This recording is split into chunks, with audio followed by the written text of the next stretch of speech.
You are a leader, whether you realise it or not. In the latest edition of Premier Christianity magazine, Andy Peck gives lessons from the life of Christ on leading from wherever you are. Plus, the world's best-known Bible scholar, N.T. Wright, reveals the Apostle Paul you never knew. Tim and Rachel Hughes share their story of leading worship and an exciting new church plant in Birmingham. And as Hamilton makes its West End debut, find out how God shows up in the musical everyone wants to see. Ask for a free copy of the magazine at premierchristianity.com/free sample. The Profile.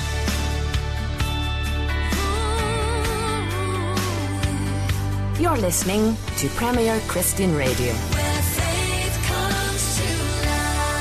Welcome to The Profile on Premier Christian Radio with me, Ruth Jackson. The show is brought to you in association with Premier Christianity magazine. For a free copy of the magazine, visit premierchristianity.com/free sample. I'm joined today by Kendall, who's a musician and part of the creative team at Audacious Manchester. Yes, and it's the hardest working woman in Christendom, Ruth Jackson. Chip, you have got such an interesting background, from growing up in Israel to being in a really popular Christian band to now working with children up and down the country. Can you tell us a little bit about your story and how you've ended up doing what you're doing? Yeah, definitely. I was born in Florida, which is why I still have an American accent.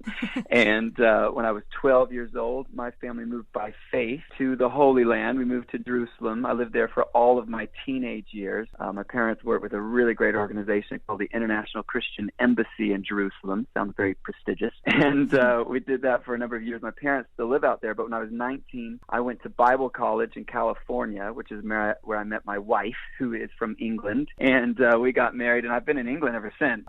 Was in a band called The Band With No Name for a number of years, and now I'm in the Kendall band. I tell people I went from the Band With No Name to the Band With My Name, and I'm on staff at Audacious. I've been doing a lot of work as well with the Big Church Day Out, and we've got this really great family praise party that's touring around the country right now called Chip Kendall and the Praise Ship Orbitron, and as well as speaking tours as well. I'm doing a 119 tour right now talking about the Bible and helping young people to engage with the Bible. So there's a lot of stuff going on right now, but I would say a lot of that was formed in those early days growing up in Israel. That's where I started writing songs. My parents really helped me to craft that and to hone that gifting, and really where I fell in love with the Bible. During my time in Israel, I didn't have many friends to begin with. This is where you can start playing violin music in the background. But at the same time, that was really good because it helped me to really focus on what was going on around me. And I had friends who had read the whole Bible, and I was like,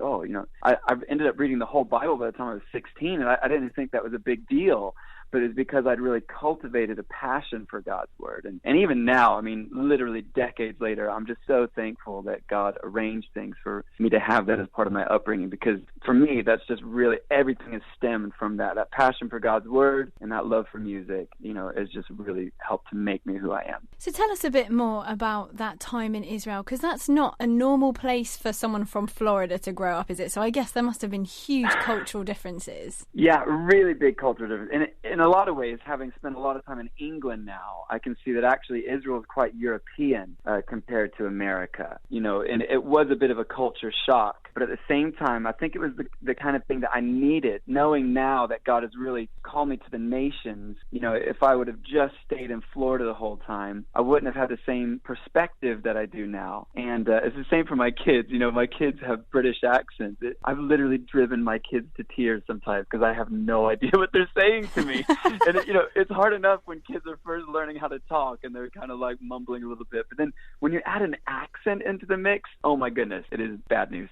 But what I've learned is that it's helped me to understand people. And I think anything that God's got for me is always going to involve people, whether that's discipling people or whether that's communicating to people or whether that's understanding people and hearing their heart. For me, that's been really, really helpful. I feel almost like I've had the opportunity to use both sides of my brain in that sense, in terms of international ministry. You mentioned the importance of Israel in helping you to read the whole Bible and I guess get a sense of what it was like living in Jesus' time.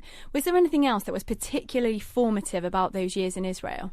Yeah, definitely. I mean, I remember sitting down at the keyboard. I was about 12 years old. We only just moved there, and my dad played the piano. He was a worship pastor of a really big church in Florida, and so I'd seen him doing all that. But I sat down at a keyboard, and I wrote my first song. It was just a really simple chorus that said, I love you, Lord. It's not the I love you, Lord that we all know, but that would be amazing if I'd written that one. I think I would have a mansion. But it was called I Love You, Lord, and after I finished writing that song, I just stopped and I bowed my head and I prayed and I said, God, I thank you. I think this is the beginning of a gift that you're giving me.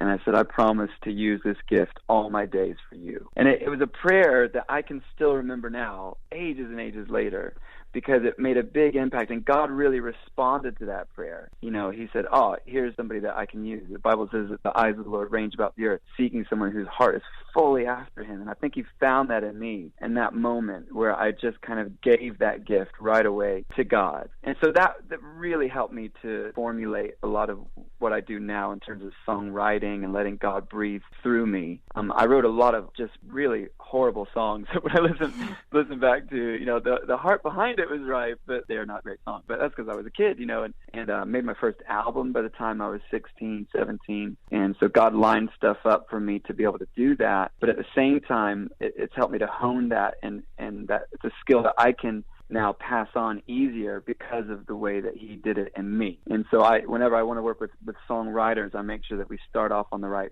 foot. You can have a really, really great gifting in terms of the skill itself of songwriting, but if you haven't got the heart behind it, then you really need to learn to grow that. So they go hand in hand, and I really learned that during my time in Israel as well. And one of the ways that you hugely used your gift was with the band with no name. Do you want to tell us a little bit about how you ended up doing that, and then how you felt called away from that into what you're doing now? So when we moved to England, the really big band at the time was a band called the Worldwide Message Tribe.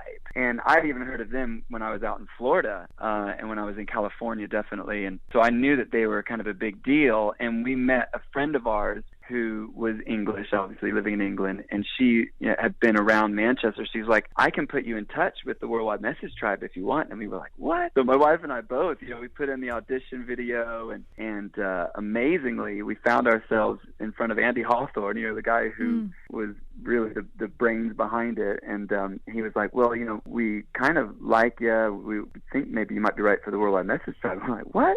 And then that all changed. I don't know if you remember, but the Worldwide Message Tribe became the Tribe. And around that same time, it was up in the air whether or not they were going to carry on doing what they were doing, because there was this other organization starting up called the Innovation Trust, and that was the producer from the Tribe and the manager from the Tribe. And so they were like, well, we're starting a band that we want you to be in. And that's what became the Band with No Name. And we're just really thankful. When I say we, I mean me and my wife both, because looking back, that was a really great opportunity for us to do mission together here in the UK. That really was what came first, was the fact that it was a ministry, it was a mission. But secondly, to just meet some of the best producers and the people who are the movers and the shakers in terms of music, over here. And I ended up having my own radio show for a long time called The Show with No Name. And so, it opened up a lot of doors. I was a youth presenter on God TV. So it was a really, really big deal for us. And we're just thankful for that time of our lives. And you obviously did that for a long time. How many years was it that the Band with No Name was touring around schools in the country? Well, the band was going for 9 years. I was the only person that was in it from the beginning to the end. We had a different, rolling lineup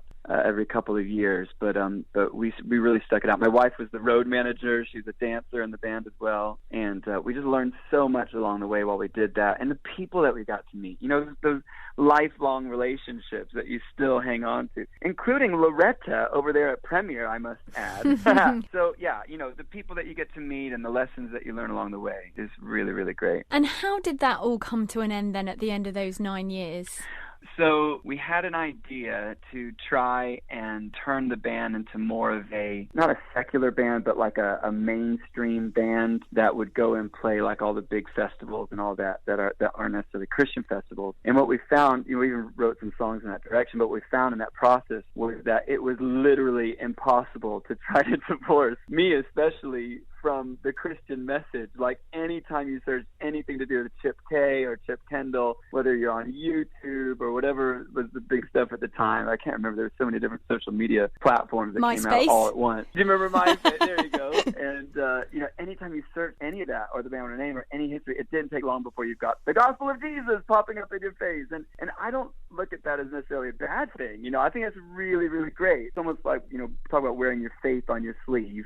It's almost like I was so intrinsically linked to the gospel of Jesus Christ that it was impossible to try to make this person into a mainstream act. So that was one of the reasons. There were a number of reasons why that was when we just decided to, instead of letting the band fizzle out, we were going to go out with a bang. We ramped everything up to like our final gig, which was awesome. It was so much fun. We did that. And then at that concert, I was able to start selling the EP for my solo stuff as well. We did an EP called K is for Kendall, and loads of people got that, and then that just kind of sprung board into to what I'm doing now. So it really was a really great thing. We're all still friends. We don't see each other as much because a lot of us have moved different parts of the country, but some of the stuff that God formed there is just, it's lifelong stuff. And somebody was talking about doing a reunion thing, and I'm like, really? Did that happen? I don't know if anybody would do it. Your whole career, if you want to call it that, your whole ministry, I suppose is a much better word. Your whole ministry has been tied up with music and with young people. Why do you think music is such an important way to connect with young people? Yeah, music's great. Every generation has its own style, its own flavor, its own take on music. And that's because really when you talk about music, you're talking about your soul, You talk about your mind, soul, your emotions, your spirit, soul, and body. It's almost like it's in us as human beings to need music. And that happens right from a very early age when you're a baby, right through to when you're a kid. You learn stuff through song. And then as you get older, you think it's entertainment, but actually, if you're honest, I went to this Lionel Richie concert. The guy's amazing. He's in his 60s, right? And in between each song, he's kind of like, when you go through this stage of life, when you see somebody that you like and you're wondering if they like you back, what's the first song you think of? And he just goes, Lionel Richie. And he starts playing some really famous Lionel Richie song that is about that, courting or whatever. And then he's like, you decide you're going to go all the way, you're going to get married, you're going to build a family with this person. And then he's like, what's the first song you think of? Lionel Richie. He plays like another big Lionel Richie hit.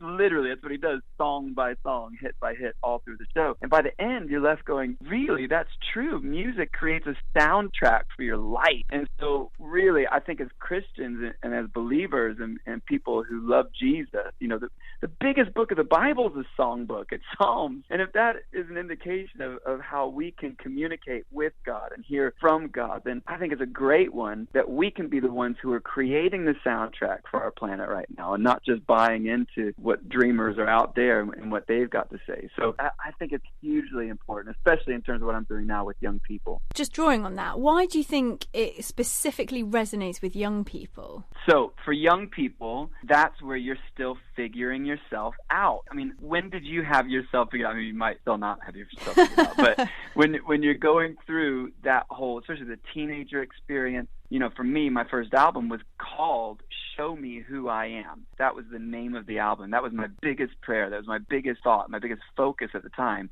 Was I want to know who I am. Why am I here? What's my purpose? What's my identity? And so music really helps you, again, to give your soul some space to create, think, to reflect. I'm really talking about like chilled out music, but even like hardcore music, it's kind of like, what I'm drawn to that. Why am I drawn to that? What kind of emotions does that bring up in me? And so I think music is really, really strong in terms of a tool for young people and young songwriters as well. I think really carry something prophetic on them where, they're able to release stuff, whether that's a melody or even words and lyrics, that at the time they just think, oh, this is what I'm thinking right now. But years later, they look back and go, oh, that actually put the finger on something that I'm still going through right now or I see going on. That's kind of part of the thread that runs through my life. And I just was able to articulate that really well as a teenager, as a kid.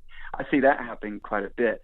So I think it's really useful both as a creative entity and also as something to help us understand who we are and what makes us tick. And you've worked with young people now for years. Have you seen a big change in youth culture, in the way that young people react to things? Yeah, definitely. I told you, didn't I? I was like a presenter for God TV. Yeah. This is around the time of the big social media just craziness. Like when Facebook first came out. I mean, we're going way back now, but Facebook and Instagram and Twitter, is like all that stuff was still quite new. I remember going to Soul Survivor to present for God TV, and it's still being kind of like, you know, everybody's like, oh, I'm on TV. Oh, this is a big deal, you know. And so that like people are kind of like creeping past, or, you know, maybe trying to pull one quick little photobomb type moment. Hey, I'm on TV, you know. And it was like a big deal, and we were happy to put up with it because it was a youth event and it was really cool. Well, then, like, it was literally like night and day. That was one year. The following year, everybody's like, there's a camera there. Why is that camera there? I'm going to try to take down anything that's going on. It was almost like people saw us as like a threat. The reason I say all of that is because I think there have definitely been shifts through different generations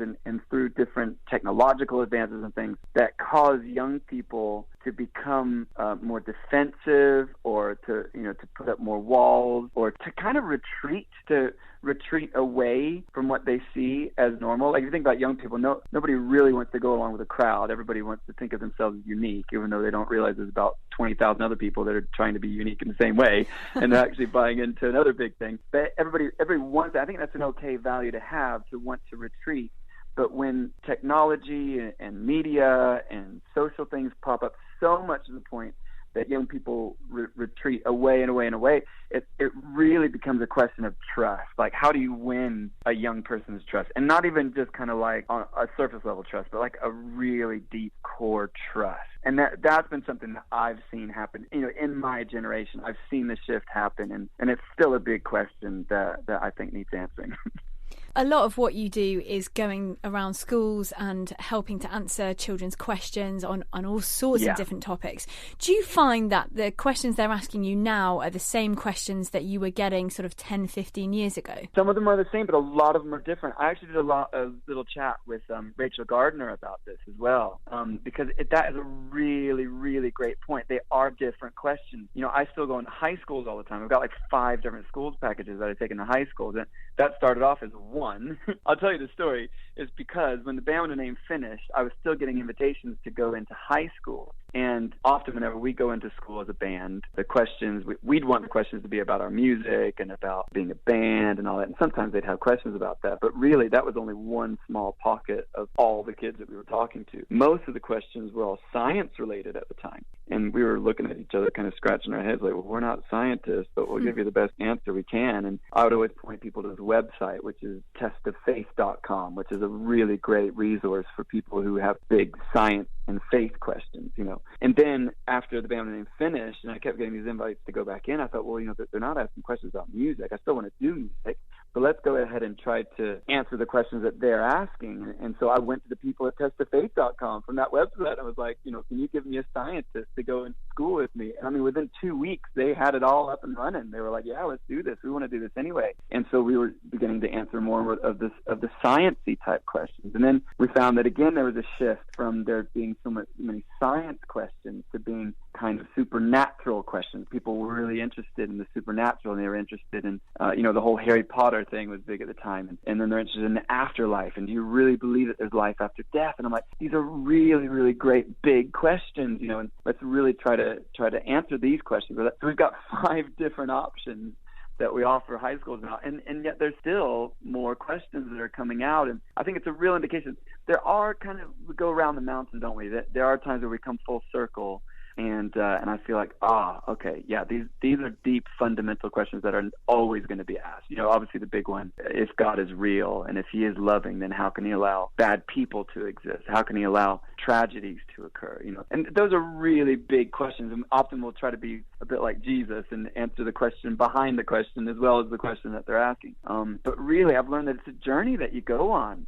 questions and answers, and maybe you want to give them the answer that you're wanting them to know, but they're not ready for that answer yet. You've got to go on that journey with them. You've got to answer that question and then watch the realization happen in their eyes. And, well, what about this over here? That's a really great point. And then you answer that one there. Well, what about this one over here? And you do get thrown some curveballs now and then, but I just think that's where really you've got to have the Holy Spirit with you. It's really great to have a knowledge of the Bible and to remember that actually Jesus has given us an example of really great ways to respond to these things. Often Jesus was a very good Jewish rabbi. He would answer a question with a question. And I'm starting to get better at doing that, not in a patronizing way, but just in kind of like, is that really the question that you want to know? Because if that's the question, then what about this? And I think it's starting to make sense. I think that as the penny drops, there's one question leads to about 1,000 other questions. And I know this is something you're passionate about too, Ruth. I just appreciate people like yourself who are like, hey, let's really go for the questions that the kids are asking, not try to give them the answers we think they want to know. I've got to ask you, what, if you can remember, is the strangest question a kid has ever asked you? I mean, we get odd ones, don't we? With, where did you get your shoes from? Like, I was in the zone talking about life after death, and now you're asking me about my shoes. I think this was a question that came up. I don't know how it came up, but I thought, you know what? This is actually a really, really great question that I think people should ask more often and give an answer where they shoot from the hip. But the question was, who is Jesus to you? Yeah, that's a gift to an evangelist, isn't it?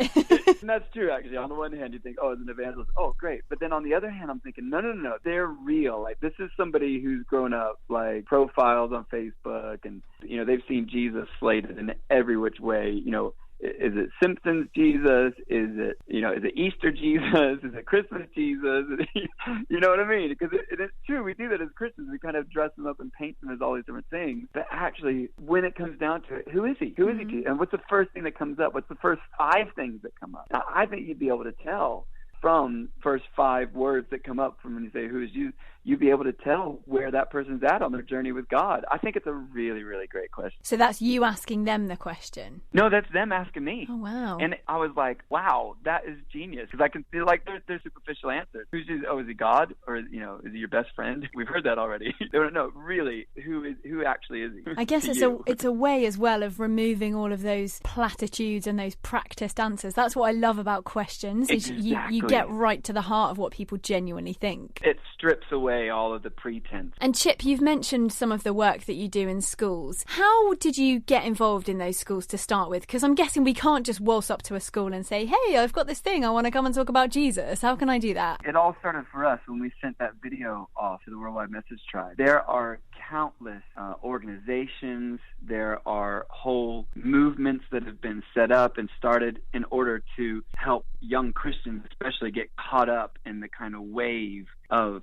passion for Jesus and for sharing his word. And, there are loads. You go to Big Church Day Out, or you go to Soul Survivor, you go to any of these big gatherings. That's why they have like a whole massive space filled with all these different options. And sometimes on the one hand, I can think, all those people are after, young blood. They need to get new people, the right skill set people involved in the ministry. But equally, I think it's a really great opportunity for young people to just stop and pray and think and say, God, when I read your word, when I talk to you and I hear your voice, and when I encounter you, what is it? What's the justice issue that pops up the most? And that's probably a really good indication that God's fashioned you and he's designed you to move into that field. So I would really say just start with prayer. We sent off that video. Now you've probably got whatever the modern equivalent of the tribe is coming to you and emailing you, messaging you, saying, hey, would you like to be part of this? And that's a really great way to get started. And do you think it's important that we're going into schools and talking about these things? Because I guess that's probably where they're spending most of their time, right? Yeah, I've often said,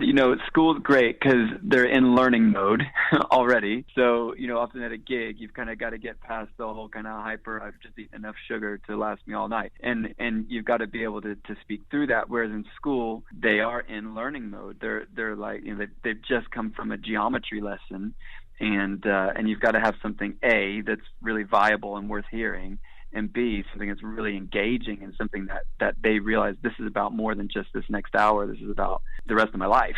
So, school is a really great option and a great way of doing that. It's a captive audience. I mean, prisons are the most captive audience. That's a bad dad joke they make. But, the fact is you've got ministry to places where there are people who are ready just to listen. Do you find that the questions that you get asked in a school setting where a lot of them are predominantly non-Christians versus the questions that you get in, say, a church setting where a lot of them are church kids, are they similar questions to each other, or do they look quite different? Yeah, no, they are quite different, and I think really the thing that makes it different is the mix of God's Word. There's really the thing where people can assume that you're a Christian because you go to church. When I go into Christian events, again, you can really quickly tell the difference between people who are just there because it's like a community and it's a social thing, which I'm not knocking. I think that's important. There's a difference between kids that are just there because their friends are there and those who are really hungry for God. And my eyes light up in both environments. The one that they haven't even heard about Jesus yet, or maybe they have, but the light hasn't come on for them. Or equally, the light's coming on for Christians who kind of get it in terms of the Bible and the difference that it can make in their life and that it does make. I got to meet this really old Bible translator guy. We were doing a schools week in Princess Risborough, very posh. The place we were staying at was Wycliffe Bible Translators. And I met this really old, crusty Bible translator guy, and I was like, can I ask you something? He's like, yeah, go ahead. And I said, what is the best translation of the Bible available for young people right now? Because I know there's loads of different translations. I'm up in front of young people a lot, and I want to make sure that I've got the most current, the most up-to-date, version. And he just looks at me with this sparkle in his eye, and he's like, the best translation of the Bible has always been and always will be. And I'm thinking he's going to say King James Version. And that's what's going on in my head. And he doesn't say that. He goes, best translation has always been and always will be a person. And I'm like, oh, yeah. And he goes, the Word became flesh and dwelt among us. And I'm like, yeah, that was Jesus. Jesus moved into the neighborhood. He is the Word of God made flesh. And then I was quite happy just to kind of leave that answer and go on to the next question. But he looks at me and he's like, Chip, he points at me and he goes, you might be the only translation of the Bible that some of the kids you're up in front of will ever read. And then, as he says these words, they carry so much weight. And even now, I kind of feel it tingling down my back because I'm like, wow, what a responsibility, right? You are listening to The Profile on Premier Christian Radio. Part 2 up next. He reached over 2 billion people through rallies, books, TV and radio. He was the spiritual advisor to presidents and global leaders. His impact changed the course of Christianity in the UK and the world. And his message led millions to put their faith in Jesus Christ. Billy Graham was this generation's greatest evangelist. In a special free tribute edition of Premier Christianity magazine, read about his life and legacy with a unique range of archive photos spanning decades of ministry. Ask for our free Billy Graham Tribute magazine at premierchristianity.com/Billy Graham. The Profile.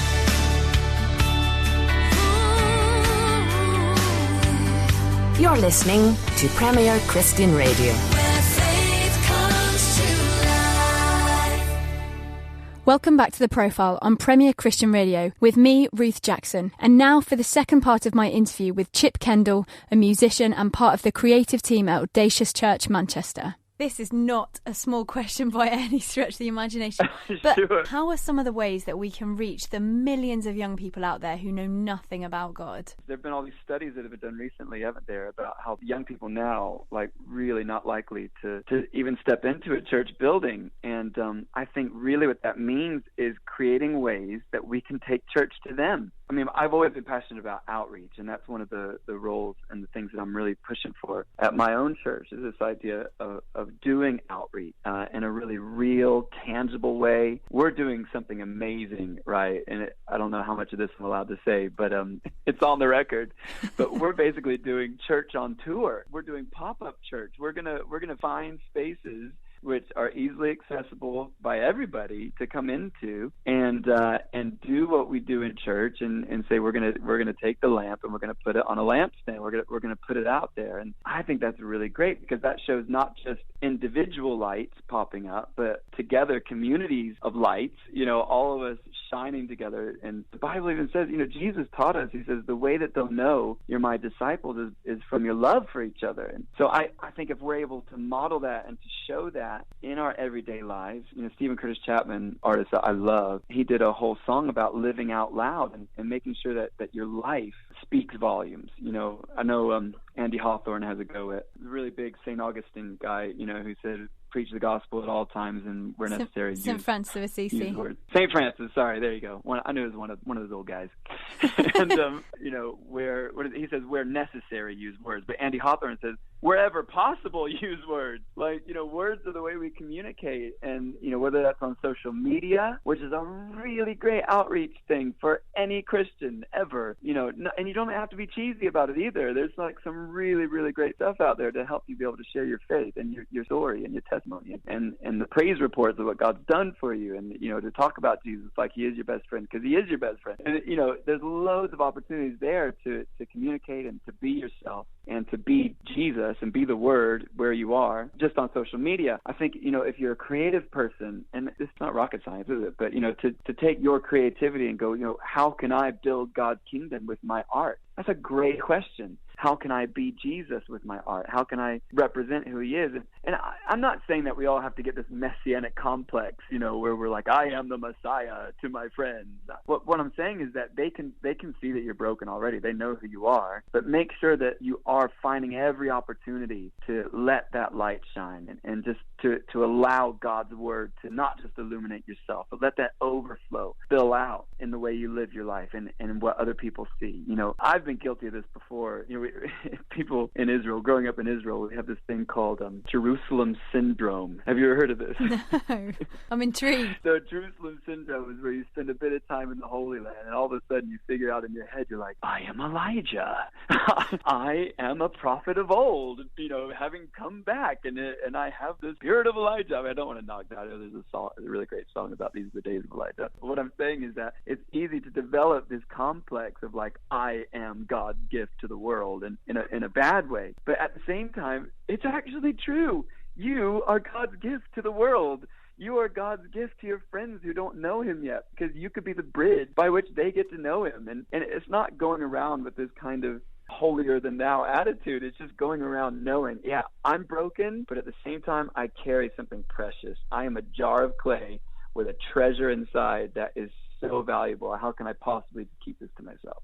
And you talk about taking church on tour and going to where people are. Where are young people nowadays? Loads of young people online. Again, I don't remember the stats. You probably know this better than I do, Ruth. But, the percentage of time that young people spend online, connecting with their social groups that way. Obviously, kids are at school. Kids are in organizations and clubs and things that are specifically targeted for them. I think more than ever, kids are, like I said before, they're kind of retreating into themselves a bit more, where it's kind of like, all these defenses are up. Kids are at home, a lot of them in broken homes as well. Do you think family ministry is an important part of that? So not just trying to reach and disciple and share the gospel with children and young people, but working in a more holistic sense where you're engaging the entire family? Yeah, and getting on to some of the stuff that we've done in terms of the music at Audacious, specifically targeted at families and families of primary school kids. I would say that is definitely the case. We are trying to disciple and encourage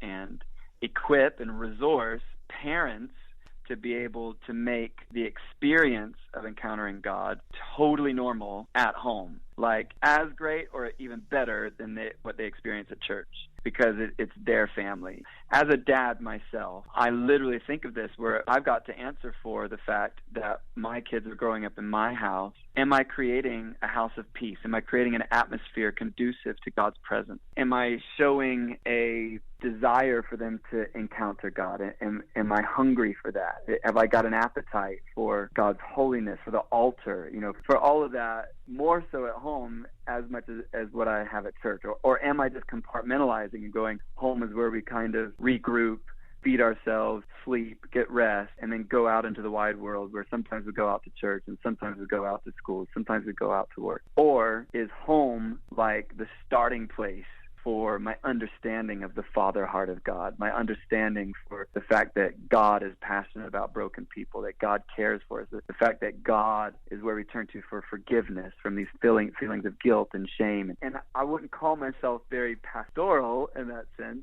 but at the same time, I am a dad, and I have to look after that. So as a musician, what I'm realizing is that we can stop everything at any moment and throw a family praise party. We could do that. We could put on some great music. We've got these little instruments that you can get out, and my kids love to dance. They love to move. They love to jump up and down. And I understand that some families, they try to stay a bit more quiet at home, and that's fine.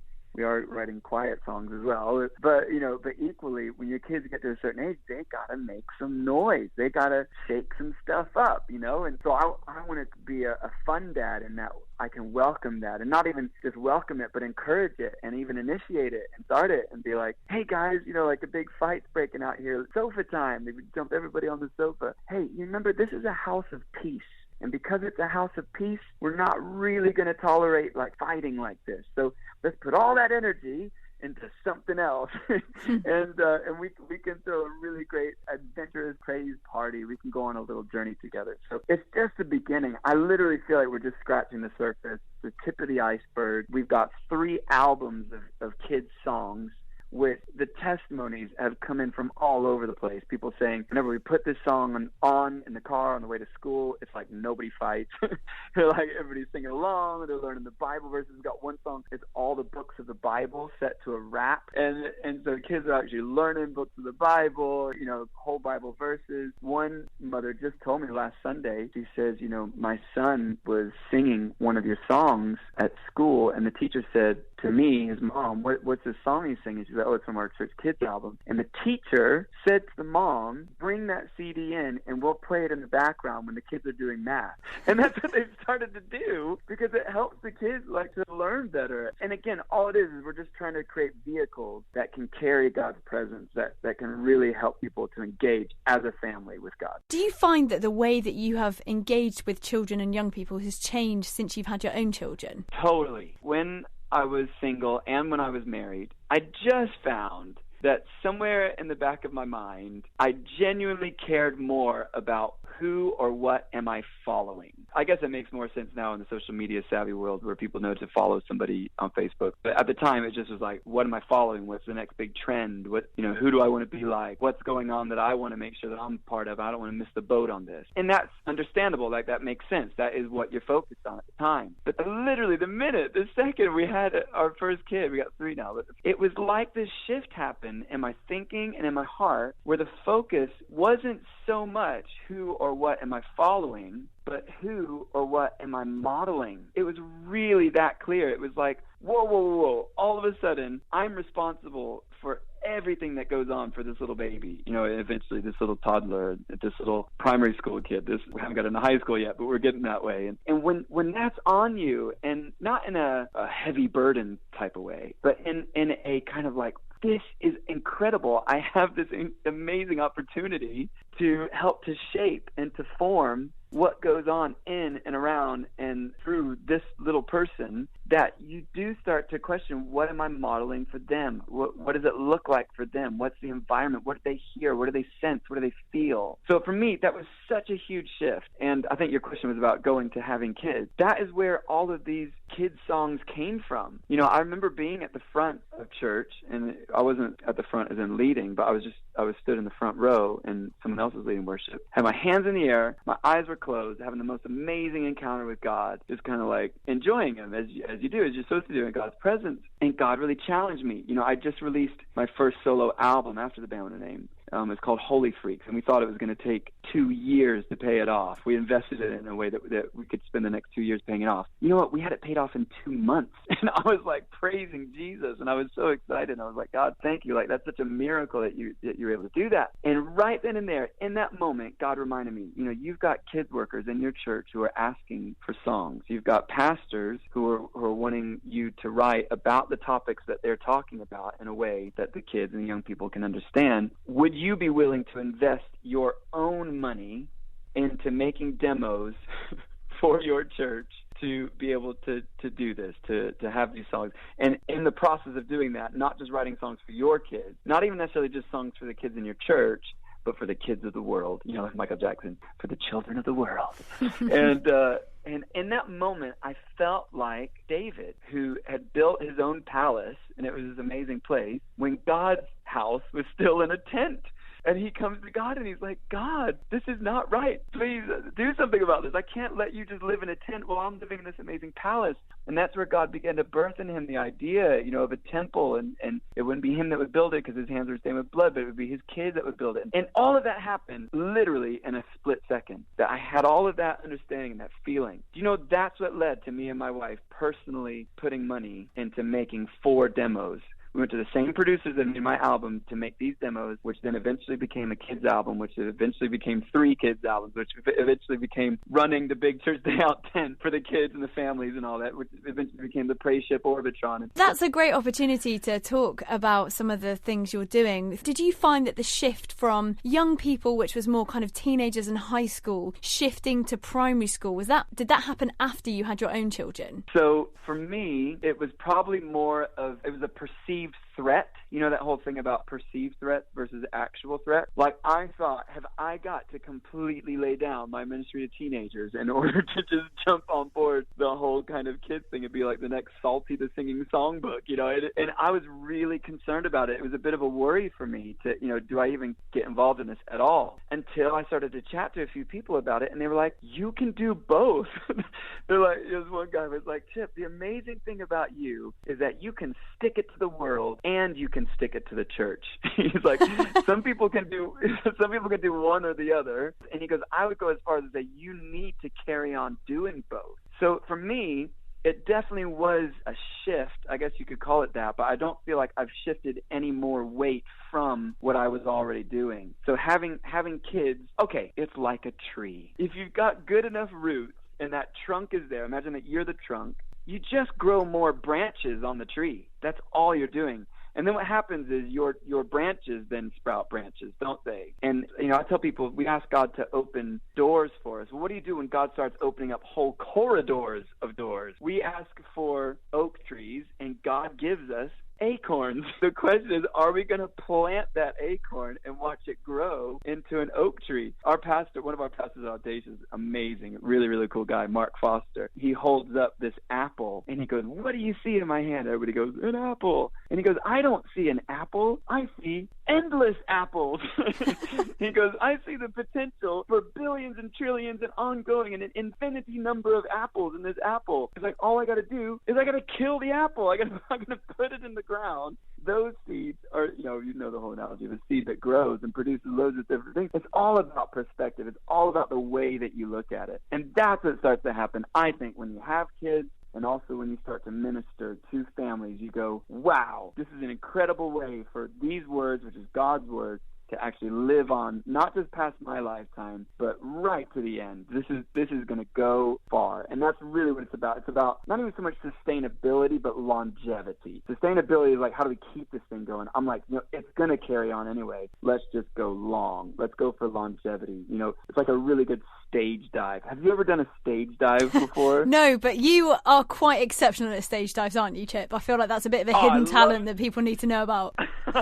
The thing about a good stage dive is you got to think long. You've got to jump as far out. You can't just fumble into people's arms. You've got to jump to like the 5th row. You got to aim for the back of the hall in order to get to the 5th row. So you really got to go long. And that's what I see happening to all this family ministry stuff. And do you see youth and children's work as 2 separate entities? Do you think they need to be kept separate because they're very different? Or do you think there are things that we can be learning from each other, from the different communities? I am glad you asked that, because I really like this move that you guys have done. And I'm sure there's probably lots of reasons why you went from having Youth Work Magazine and Children's Work Magazine to having both youth and children's work magazine. YCW. YCW. Exactly right. YCW.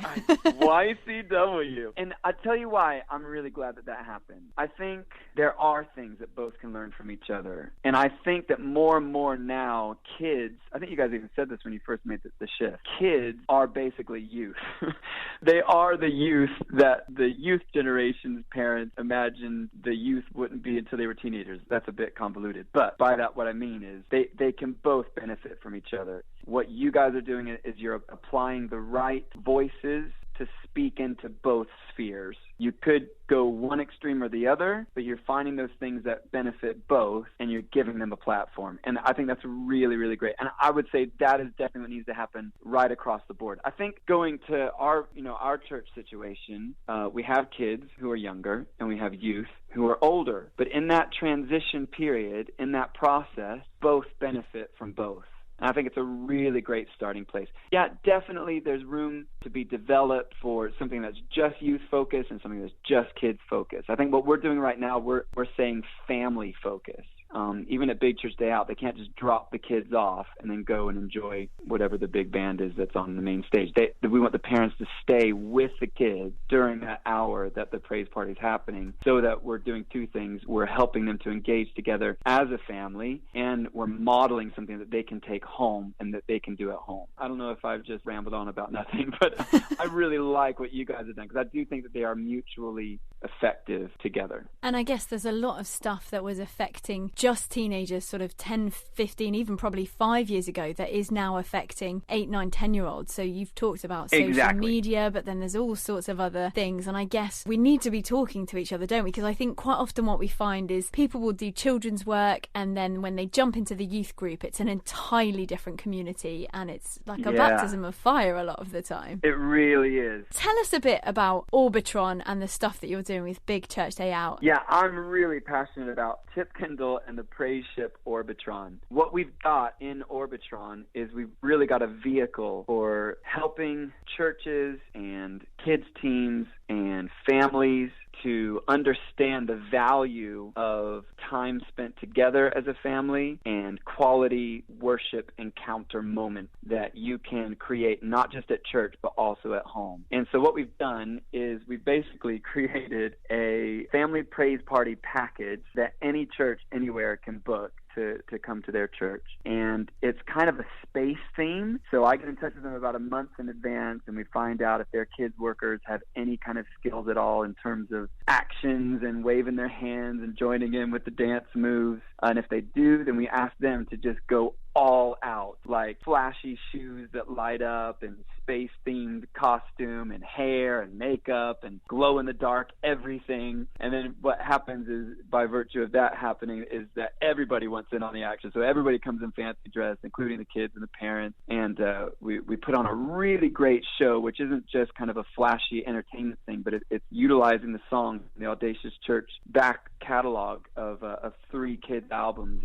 And these are all, as we said before, they really are kind of vehicles for God's presence and helping people connect as a family. So the show kind of pulls together some of the songs, and also there's like a message that goes through it as well. It can be as evangelistic or as kind of church focused as you want it to be. We talk to them ahead of time to figure out which direction they want to go in with it. And then we bring the show to them. We tell them all about the free resources that are available to them afterwards as well. If churches want to club together to put on an event as well, we encourage that too. And we're just seeing loads of really great stuff happen through Chip Kendall and the praise ship Orbitron. Orbitron is this kind of made-up spaceship. We call it a praise ship because it's fueled by our praise and our excitement. So for a lot of kids and for families, it's almost like a way of explaining for the first time what it means to lift your hands in worship. Why do we do that? Or why do we declare these words from the Bible? Why is that so important? Well, why do we sing about God's goodness? What does that do for us? And so we're really helping to give them a bit of a definition of what praise is, while at the same time modeling it for them, and just having a really, really fun time. We've got a really great show right now. We've got a professional actor, and we've got a professional singer as well that comes on the road with me, and really great multimedia stuff that we engage with. And we would just love to see as many churches engaging with this as possible. And you grew up as a Christian, and I'm sure your journey has not been entirely straightforward. I'm sure there's been highs and lows. But if you could go back to, say, your 15-year-old self, kind of knowing everything you know now, having experienced all the highs and lows, is there one piece of advice that you would give your 15-year-old self? Well, when I was 15, that was right before I made my first album. I was growing up in Israel. I got some friends by then. I was really cultivating that passion for God's Word. I was probably like halfway through reading the whole Bible. I would definitely encourage myself to take some stocks in Apple. I would probably encourage the side of me that would one day be responsible for leading others. I didn't really begin to learn leadership capacity until a little bit later in life. So yeah, I'd probably do something really cool with leadership. I'd be like, hey, who are your friends right now? What can you do together that you wouldn't have been able to do on your own? Ask those kind of questions and get myself thinking about all that. Do you think there's anything that the youth community, the youth work community can learn from children's work, and then vice versa? Are there things that children's workers can learn from youth workers? Absolutely. I think the thing that youth workers can learn from children's workers is, what can I bring to the forefront that will draw something out of my young people? I think as youth workers, sometimes it becomes more about entertaining and retaining kids coming along. There's a little bit of outreach involved, which is great. I think that's really important. But I think for the most part, they're thinking, how can I make sure that these guys are going to be excited about coming back? Whereas for kids workers, there's really much more of a focus on, this is my perception anyway, on what can I draw out of these young people that is going to benefit not just themselves, but all the people that are around. The thing that kids workers can benefit from youth workers, I would say, just really keeping them at the top of their game in terms of their edge, their cutting edge. It's really easy just to kind of go along and go, it's an easy audience. I know when it comes to writing songs for kids, it's easy for songwriters to come and go, I got an idea for a kid's song. And the reason they said it was a kid's song is because it's just kind of basic and dull and really repetitive or something. No. How are we going to keep that cutting edge?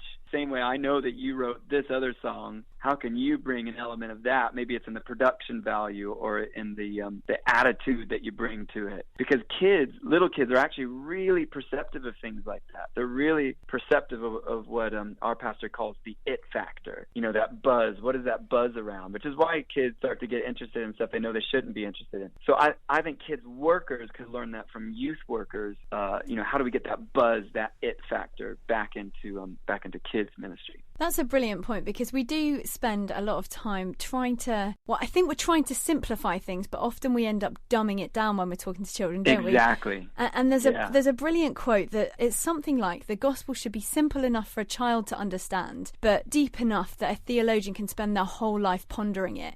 And I think so often we leave it as simple enough to understand, and then our young people walk away and we wonder why they've walked away, and actually we have just done them a huge disservice. Brilliant, Ruth. You need to write a whole book just on that one concept. Well, on that note, Chip, it's been so great talking to you. If we want to know more about you, more about what you're up to, more about Audacious, more about your music, where shall we go? Yeah, well, there's a couple websites. One is audaciouschurch.com/kidsmusic. Loads of free resources there online. The songs themselves, the lyric videos, the actions tutorials, backing tracks, whatever people want, that's on there. If you want to find out more about what I'm doing, then it's just chipkendall.com, and Kendall has 2 L's. Great. Well, thank you so much for joining us today, Chip. Thanks, Ruth. Love it. You have been listening to the Profile interview with me, Ruth Jackson. The Profile is brought to you by Premier Christianity magazine. To order a free copy of the magazine, visit premierchristianity.com/free copy. Coming up next on Premier Christian Radio, Premier Playback.